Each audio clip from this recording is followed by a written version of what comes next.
મારી માડીઓ, મને તમારા આશીર્વાદની જરૂર છે. આ એક એક ગૌ હત્યારાઓને હું સીધા કરીને રહીશ.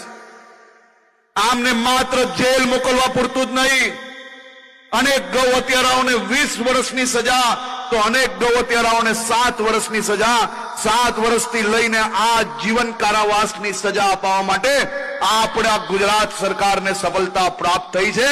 અને આવા જ અનેક ગૌ હત્યારાઓને હજી બી મજબૂત સજા અપાવવા માટે આજે આપ સૌના આશીર્વાદ જોડે હું મક્કમતાથી નિર્ધાર કરું છું કે ગુજરાતના એક એક ખૂણેથી આ ગૌ હત્યારાઓને પકડીને જેલના હવાલે બંધ કરવા પૂરતું જ નહીં, એને ભવિષ્યની અંદર એવી કડક સજા અપાવશો કે ગૌ માતાને જોઈને એના કતલ કરવાનું તો દૂર દૂર તક 7 પેઢીઓ તક નહીં વિચારે, પણ ગૌ માતાને જોશે તો હાથ જોડીને વંદન કરે ને એવી સજા અપાવવાની છે.